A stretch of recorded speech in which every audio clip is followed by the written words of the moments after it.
Bon, on n'était pas trop mal ici, mais bon, maintenant il est temps de prendre la route et de remonter vers Mascate tranquillement. Il y a à peu près 1300 km et j'ai pas envie de faire des grosses journées de route, donc je remonte petit à petit. Je roule 1 heure ou 2 par jour, ça me va bien. Et pour la traversée du désert, je vais peut-être rouler quand même plus, parce que là il y a des centaines de kilomètres où il n'y a rien du tout, donc sur cette partie, à mon avis, je vais rouler beaucoup. Mais tant que c'est beau comme ça, que c'est chouette, qu'il y a des choses à voir, et ben je fais des petits sauts de puce, comme on pourrait dire. Et c'est très bien comme ça. Donc voilà, j'ai passé la nuit ici et je vais reprendre la route. Je voulais me baigner, mais du coup j'ai pas l'envie de me baigner aujourd'hui. Du coup, je laisse les tortues tranquilles. Bref, allez, on prend la route.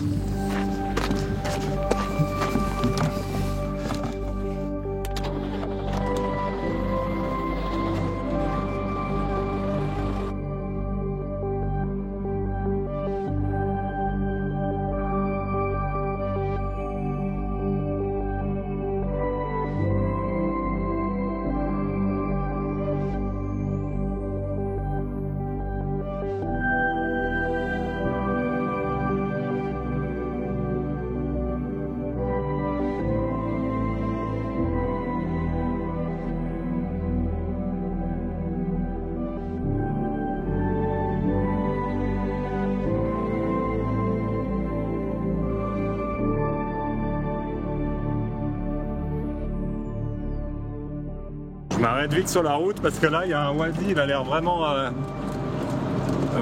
canon. Donc je vais aller voir ça.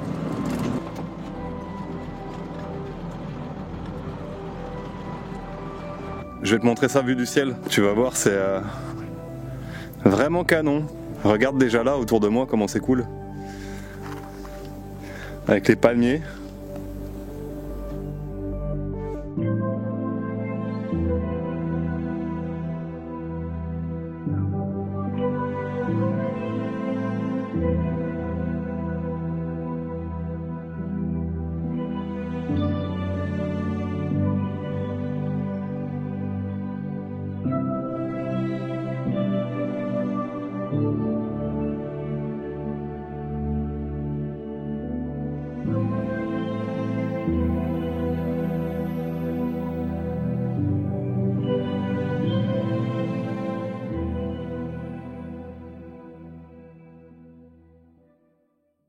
Bon, ça y est, j'ai pris la route pour quitter Oman, donc là je suis prêt à partir.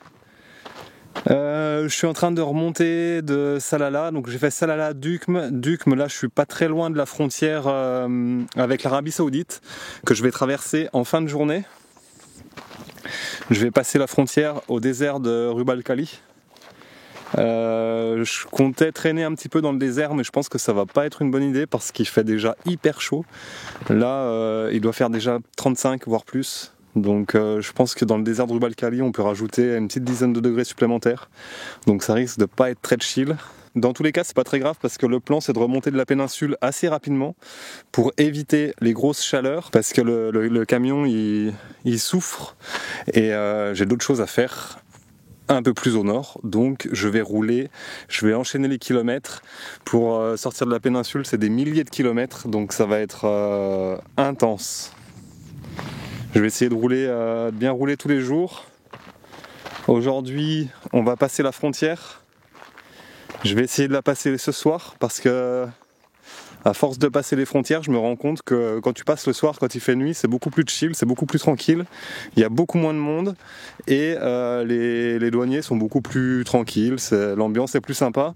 Donc maintenant, je passe le soir à la tombée de la nuit, c'est très bien. Et comme ça, c'est plus rapide. En général, parce que bon, on ne sait jamais ce qui nous attend quand on passe la douane.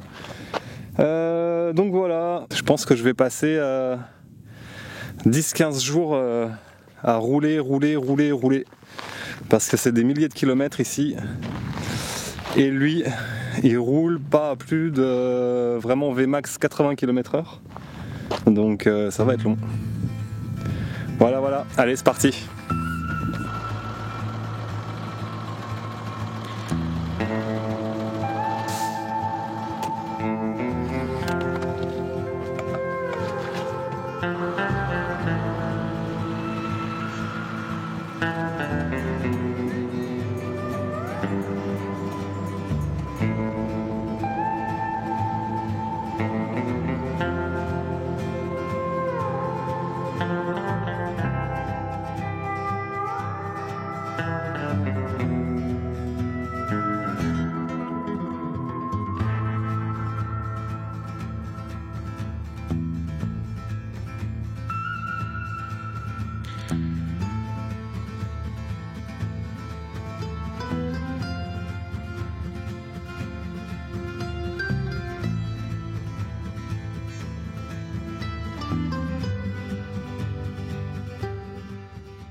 Bon, dans ces jours, je fais que de rouler. Je suis sur la côte est de l'Arabie Saoudite. Et franchement, c'est pas foufou. Donc, tu vois déjà la météo, elle est pourrie, catastrophique. Là, ça va encore. Mais alors, cette nuit, on a eu une tempête absolument abominable. Il y a de la poussière plein le camion, c'est l'enfer. Tu vois, c'est absolument dégueulasse. Enfin, c'est la côte est de l'Arabie Saoudite, quoi. Tu vois, la Saoudie, c'est enfin l'Arabie Saoudite. La côte est, c'est moche et il n'y a rien à faire, mais les Saoudiens, ils sont très cool. Ils m'ont offert de l'eau, enfin encore proposé d'aller manger et tout ça. Donc voilà, c'est plaisir. Allez, on prend la route. Ouais, ben me voilà en Irak. J'ai passé la frontière hier. Sur l'échelle du chaos, je placerais cette frontière à 7 sur 10, voire 8 sur 10. C'était assez compliqué. C'est compliqué parce que c'est long, il y a beaucoup de papiers à faire. Quand tu amènes par exemple ton CPD, tu as l'impression que c'est la première fois qu'ils envoient un, alors que tous les voyageurs sont obligés de voyager avec un CPD et certains routiers aussi, puisqu'on voit plein de routiers qui ont des CPD à la main. Et tu leur donnes le document, tu as l'impression qu'ils savent pas ce que c'est. Du coup, il faut leur expliquer, ça prend du temps. Alors, je sais pas trop s'ils s'amusent avec ça ou je sais pas. Je comprends pas trop le délire. Il n'y a pas qu'à cette frontière, hein, il y a plein de frontières où c'est comme ça. Il faut faire tout un tas de documents, ils te disent pas ce qu'il faut faire. Du coup, tu vas à la sortie ils te disent non, il te manque ça. Du coup, tu es obligé de retourner. Il y a plein de bungalows, il y a rien qui est indiqué nulle part. À part pour le visa, il y avait un panneau visa, mais sinon le reste, rien indiqué. Donc, c'était assez compliqué. Ouais, tu es obligé de faire des allers-retours sans cesse entre les bureaux, trouver des bureaux avec des gens plus ou moins agréables. Il y avait des douaniers qui étaient extrêmement gentils, d'autres c'était compliqué. Donc voilà, j'ai mis à peu près 4 ou 5 heures, je sais pas exactement, mais dans ces eaux-là pour passer la frontière. Mais bon voilà, c'est fait, je suis bien content d'être en Irak, d'avoir passé cette sale journée à la frontière. Maintenant il n'y a plus qu'à profiter ici. Bien que je ne vais pas rester très longtemps parce que l'idée c'est quand même de tracer un petit peu parce que j'ai d'autres projets qui m'attendent. Donc il faut pas que je perde trop de temps ici. Enfin il faut pas que je passe trop de temps ici parce qu'il faut que j'avance.